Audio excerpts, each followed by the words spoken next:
नमस्कार दोस्तों, मैं हूं आपका दोस्त अशोक। अपने YouTube चैनल अशोक का हिंदुस्तानी में बहुत बहुत स्वागत करता हूं। दोस्तों हम पढ़ रहे हैं आरपीएससी फर्स्ट ग्रेड का फर्स्ट पेपर के 19वीं 20वीं शताब्दी के सामाजिक धार्मिक पुनर्जागरण के बारे में, और इसका एक पार्ट हमने पढ़ लिया है। ये इसका नेक्स्ट और सेकंड पार्ट है। आज हम व्याख्या सहित ऑब्जेक्टिव टाइप क्वेश्चंस को पढ़ेंगे और बिना कुछ देरी के शुरुआत करते हैं। दोस्तों, आज तक जितने भी एग्जाम्स के अंदर जो क्वेश्चंस आए हैं उन सभी क्वेश्चंस को हमने इसमें शामिल किया है मित्रों। 1891 के अंदर एज ऑफ कंसेंट एक्ट पारित कराने में किस सुधारक का प्रमुख योगदान था? तो ये थे BM मालाबारी। इसका आंसर क्या हो जाएगा? BM Malabari. Age of consent act का मतलब क्या है? लड़कियों की विवाह की आयु है ना, वो 10 वर्ष से बढ़ाकर 12 वर्ष कर दी। और इसमें समाज सुधारक कौन से थे जिनका योगदान है? तो यह है BM मालाबारी। ब्रह्मजी M मालाबारी के तक प्रयासों से अधिनियम पारित हुआ जिसमें बालिका की विवाह की आयु 10 वर्ष से बढ़ाकर 12 वर्ष कर दी।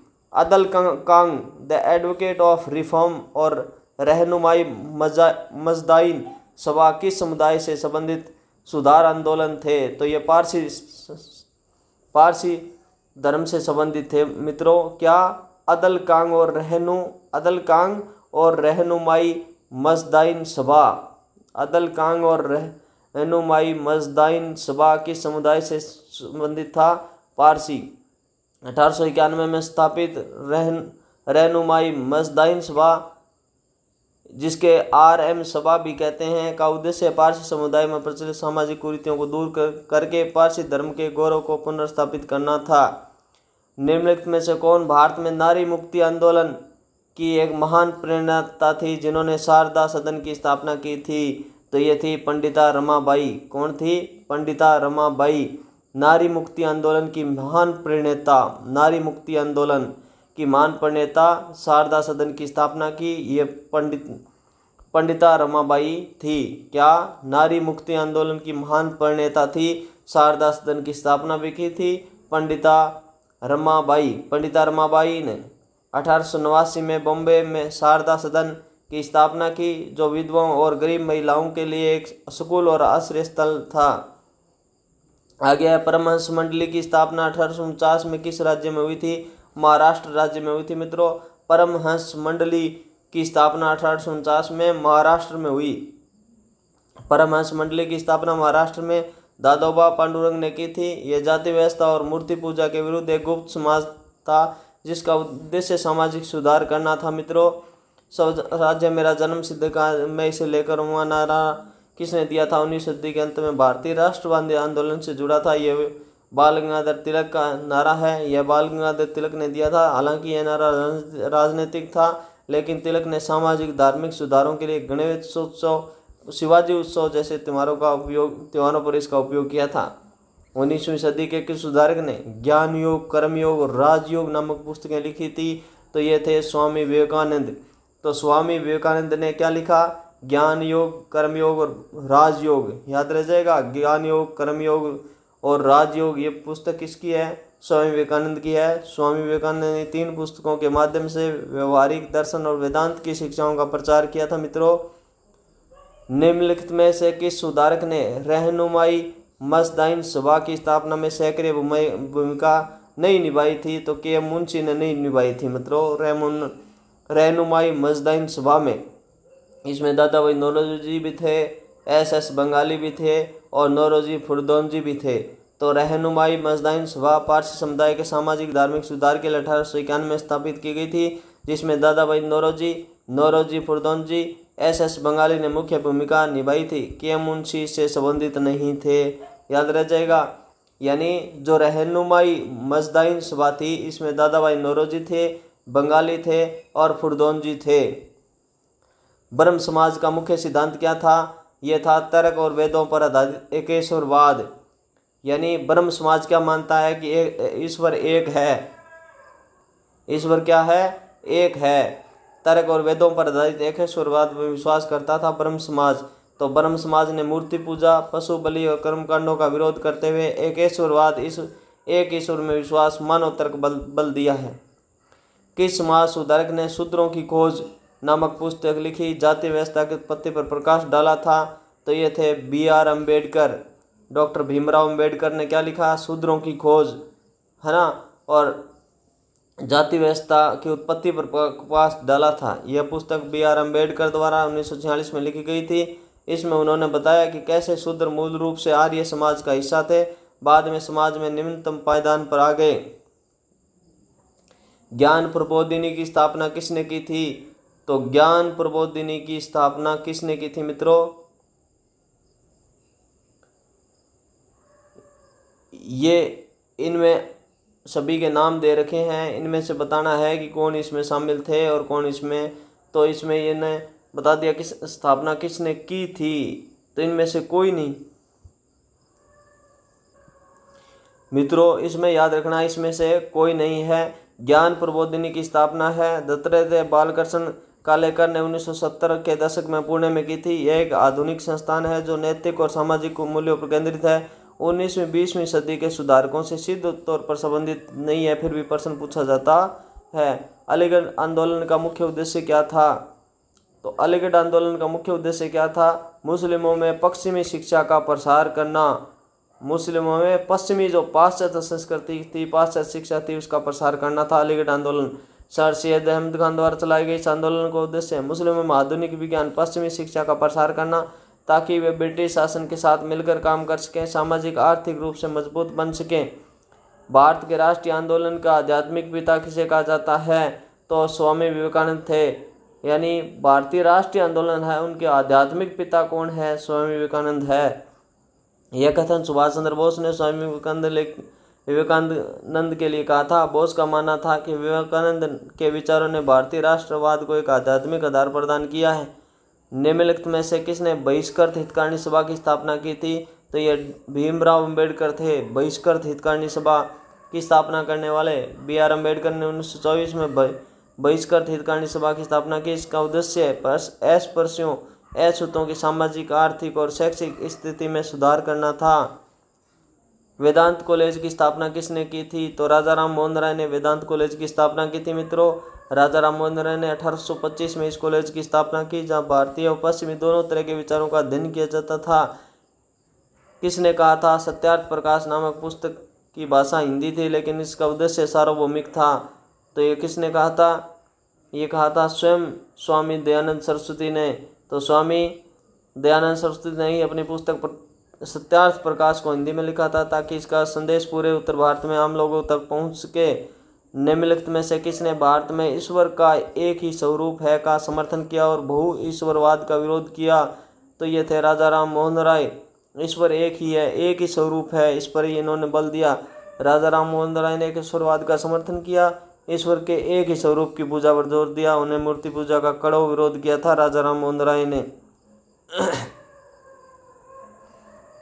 आगे मित्रों, रामकृष्ण मिशन की स्थापना का मुख्य उद्देश्य क्या था, मानवता की सेवा और धर्म को व्यवहारिक बनाना। स्वामी विवेकानंद ने अपने गुरु रामकृष्ण परमहंस के आदर्शों का पालन करते हुए धर्म को केवल कर्म कांडों तक सीमित न रखकर नर सेवा ही नारायण सेवा, मनुष्य की सेवा ही भगवान की सेवा के सिद्धांत पर आधारित किया। रामकृष्ण मिशन की स्थापना का उद्देश्य यही था कि मनुष्य की सेवा करो, भगवान की सेवा हो जाएगी अपने आप ही। 1872 का सिविल मैरिज एक्ट किस उद्देश्य से पारित किया गया था, तो ये अंतर्जातीय और बाल विवाह पर प्रतिबंध लगाने के लिए, अंतर्जातीय विवाह को अनुमति देने के लिए और बाल विवाह पर प्रतिबंध लगाने के लिए सिविल मैरिज एक्ट 1872 आया था। सिविल मैरिज एक्ट, इस अधिनियम ने अंतर्जातीय और अंतर धार्मिक विवाहों को मान्यता दी, जबकि बाल विवाह और बहु विवाह को गैर कानूनी घोषित कर दिया। कि इस सुधारक ने पुनर्विवाह के लिए अपना पूरा जीवन समर्पित कर दिया। विधवा विवाह आंदोलन का नेतृत्व किया था, ये थे ईश्वर चंद्र विद्यासागर। तो ईश्वर चंद्र विद्यासागर ने विधवाओं के पुनर्विवाह के लिए अपना पूरा जीवन समर्पित कर दिया था मित्रों। विधवा विवाह आंदोलन का नेतृत्व भी ईश्वर चंद्र विद्यासागर ने ही किया था। ईश्वर चंद्र विद्यासागर ने विधवा पुनर्विवाह के लिए एक सशक्त आंदोलन चलाया, जिसके परिणाम स्वरूप 1856 में विधवा पुनर्विवाह अधिनियम पारित हुआ था। आत्मसम्मान आंदोलन किसने शुरू किया था, तो E.V. रामास्वामी पेरियार ने आत्मसम्मान आंदोलन चलाया था। यह आंदोलन 1925 में तमिलनाडु में शुरू हुआ था। इसका उद्देश्य ब्राह्मणवाद, जाति आधारित असमानता को विरोध करना और समाज में पिछड़ी जातियों के लिए सम्मान और समानता स्थापित करना था। आत्म सम्मान आंदोलन 1925 में तमिलनाडु में शुरू हुआ था और किसने चलाया था? रामासामी पेरियार ने चलाया था। आत्म सम्मान आंदोलन किसने चलाया था? तमिलनाडु में रामासामी पेरियार ने। सेवा सदन की स्थापना किसने की जिसका उद्देश्य महिलाओं को शिक्षित करना, उसको उनका उत्थान करना था? तो BM मालाबारी ने। सेवा सदन की स्थापना किसने की? BM मालाबारी ने।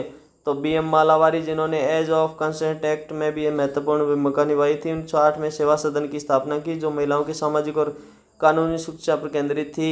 सिख सुधार आंदोलन जिसे निरंकारी आंदोलन कहा जाता है की शुरुआत किसने की थी? तो बाबा दयालदास ने की थी। यानी निरंकारी आंदोलन की शुरुआत सिख सुधार के लिए बाबा दयालदास ने निराकार ईश्वर की पूजा पर बल दिया, मूर्ति पूजा कर्मकांडों का विरोध किया और सिख धर्म के मूल सिद्धांतों को बहाल करने का प्रयास किया।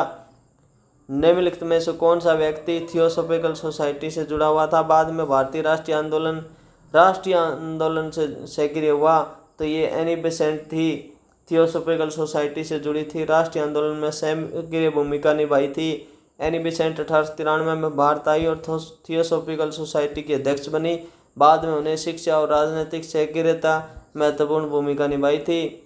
धर्म सभा की स्थापना किसने की थी जिसने सती प्रथा को समाप्त करने के विरुद्ध रूढ़िवादी रुख अपनाया था? तो राधाकांत देव। धर्म सभा की स्थापना किसने की थी जिसने सती प्रथा को समाप्त करने के विरुद्ध रूढ़िवादी रुख अपनाया था? सती प्रथा को समाप्त करके रूढ़िवादी रुख किसने अपनाया था? राधाकांत देव ने धर्म सभा की स्थापना की थी। तो राधाकांत देव ने 1830 में धर्म सभा की स्थापना की थी। यह संगठन राजा राम मोहन राय के ब्रह्म समाज का विरोधी था, पारंपरिक हिंदू रूढ़िवादी मान्यताओं का समर्थन करता था जिसमें सती प्रथा भी शामिल थी। किस अधिनियम द्वारा विधवा पुनर्विवाह को गैर कानूनी मान्यता मिली जिसके लिए ईश्वर चंद्र विद्यासागर ने संघर्ष किया? हिंदू विधवा पुनर्विवाह अधिनियम 1856। किस अधिनियम द्वारा विधवा पुनर्विवाह को कानूनी मान्यता मिली थी? तो हिंदू विधवा पुनर्विवाह अधिनियम 1856 के तहत। यह अधिनियम 26 जुलाई 1856 को पारित हुआ। इसने विधवाओं के पुनर्विवाह को कानूनी वैधता प्रदान की और विधवा के पुनर्विवाह के बाद उसके कानूनी अधिकारों को सुरक्षित किया। इंडियन सोशल कॉन्फ्रेंस की स्थापना 1887 में किसके द्वारा की गई थी? तो ये की गई थी महादेव गोविंद रानाडे और रघुनाथ राव के द्वारा। इंडियन सोशल कॉन्फ्रेंस की स्थापना 1887 में इंडियन सोशल कॉन्फ्रेंस की स्थापना है वो 1887 में किसके द्वारा की गई थी? महादेव गोविंद रानाडे और रघुनाथ राव के द्वारा। तो इस संस्था का उद्देश्य भारतीय राष्ट्रीय कांग्रेस के मंच से सामाजिक सुधार के मुद्दों को अलग रखकर उन पर विशेष ध्यान केंद्रित करना था। ये सामाजिक सुधारों के लिए समर्पित एक प्रमुख मंच था। अखिल भारतीय महिला सम्मेलन की स्थापना कब हुई थी? ऑल इंडिया वुमेन कॉन्फ्रेंस की स्थापना 1927 में हुई थी। अखिल भारतीय महिला सम्मेलन 1927 यह भारत में महिलाओं के अधिकारों की शिक्षा के लिए काम करने वाली सबसे पुरानी गैर सरकारी संगठनों में से एक है। इसकी स्थापना मार्गरेट कजिन्स ने की थी। क्या? अखिल भारतीय महिला सम्मेलन 1927 में इसकी स्थापना किसने की है? मार्गरेट कजिन्स ने की है। अखिल भारतीय महिला सम्मेलन। कूका आंदोलन जो पंजाब में सिख धर्म में सुधारों से संबंधित था के संस्थापक कौन थे? तो बाबा राम सिंह थे। कूका आंदोलन किसने चलाया था? बाबा राम सिंह ने चलाया था। कूका आंदोलन की शुरुआत बाबा बालक सिंह ने की थी, लेकिन इसके प्रमुख नेतृत्व बाबा राम सिंह ने दिया। यह आंदोलन सिख धर्म में प्रचलित आडंबरों को दूर करने और सामाजिक एकता स्थापित करने पर केंद्रित था। किस सुधारक ने ईश्वर चंद्र विद्यासागर के कार्यों को आगे बढ़ाया? किस सुधारक ने ईश्वर चंद्र विद्यासागर के कार्यों को आगे बढ़ाया? किस सुधारक ने ईश्वर चंद्र विद्यासागर के कार्यों को आगे बढ़ाया? लड़कियों की विवाह की न्यूनतम आयु बढ़ाने के लिए संघर्ष किया, जिसके परिणाम स्वरूप 1891 का एज ऑफ कंसेंट एक्ट पारित हुआ था। तो ये BM मालावारी थे मित्रों। पारसी समाज सुधारक बैराम जी एम मालावारी लड़कियों की विवाह की न्यूनतम आयु बढ़ाने के लिए था प्रयास किए, जिसके परिणाम स्वरूप यह अधिनियम पारित हुआ। विवाहित नाबालिगों के साथ शारीरिक संबंध बनाने पर रोक लगा दी थी। शिकागो धर्म संघ 1893 में जाने से पहले स्वामी विवेकानंद को उसका उनका नाम विवेकानंद किसने दिया था? तो खेतड़ी के महाराजा अजीत सिंह ने यह नाम उनको दिया था। खेतड़ी राजस्थान के महाराजा अजीत सिंह ने न केवल नरेंद्र दत्त को स्वामी विवेकानंद नाम दिया बल्कि शिकागो जाने के लिए उनका यात्रा खर्चा भी वहन किया था। आगे प्रश्न है, निम्नलिखित में से किसने अखिल भारतीय अस्पृश्यता विरोधी लीग की स्थापना की जिसका नाम बाद में हरिजन सेवक संघ रखा था? महात्मा गांधी ने। तो इस लीग की स्थापना महात्मा गांधी ने 1932 में की। गांधी जी अस्पृश्यता को हिंदू धर्म का सबसे बड़ा अभिशाप मानते थे। दक्कन शिक्षा समाज की स्थापना कौन संबंधित थे? तो दक्कन शिक्षा समाज से जी आगरकर, बी तिलक और एम रानाडे थे। तो तिलक, रानाडे और आगरकर थे। दक्कन शिक्षा समाज 1884 में पुणे में स्थापित। इस समाज का उद्देश्य राष्ट्रवादी शिक्षा को बढ़ावा देना था। बाल गंगाधर तिलक, वी के चिपलूणकर और एम नामाजोशी इसके प्रमुख संस्थापकों में से थे, जिन्हें एम जी रानाडे का समर्थन प्राप्त था। अदल कांग नामक पारसी पत्रिका की शुरुआत किसने की थी? तो नौरोजी खुर्दोंजी ने की थी। अदल कांग यह पत्रिका रहमजाई मजदाइन सभा की मुख्य पत्रिका थी, जिसे नौरोजी खुर्दोंजी ने पारसी समुदाय में सामाजिक धार्मिक सुधारों को बढ़ावा देने के लिए शुरू किया था। निम्नलिखित कथनों पर विचार कीजिए। तो 1, 2 तीनों ही सही है। क्या ब्रह्म समाज ने मूर्ति पूजा और अवतारवाद का विरोध किया था? तो ब्रह्म समाज ने किसका विरोध किया? मूर्ति पूजा और अवतारवाद। ब्रह्म समाज ने हिंदू धर्म के एकेश्वरवादी सिद्धांतों को पुनर्जीवित करने का प्रयास किया था। आर्य समाज ने वेदों को त्रुटिहीन माना और विदेशी शासन को अस्वीकार किया था। तीनों कथन सही है। ब्रह्म समाज मूर्ति पूजा का विरोधी था, उपनिषदों पर आधारित एकेश्वरवाद में विश्वास करता था। ब्रह्म समाज मूर्ति पूजा का विरोधी है, एकेश्वरवाद में विश्वास करता है। आर्य समाज ने भी मूर्ति पूजा का विरोध किया, वेदों को त्रुटिहीन माना। साथ ही उन्होंने सर्वधर्म स्वराज्य और स्वदेशी पर भी बल दिया। सर्वधर्म स्वराज्य और स्वदेशी। निम्नलिखित में से कौन सा उद्देश्य बाल कृष्ण मिशन से संबंधित नहीं था? ईसाई धर्म के प्रचार को रोकना। ईसाई धर्म के प्रचार को रोकना इनका कोई उद्देश्य नहीं था। रामकृष्ण मिशन का मुख्य उद्देश्य मानवता की सेवा करते हुए वेदांत दर्शन के व्यवहारिक पक्ष को बढ़ावा देना था। इसका उद्देश्य किसी धर्म के प्रचार को रोकना नहीं था, बल्कि सेवा और दान के माध्यम से अपने आदर्शों को फैलाना था।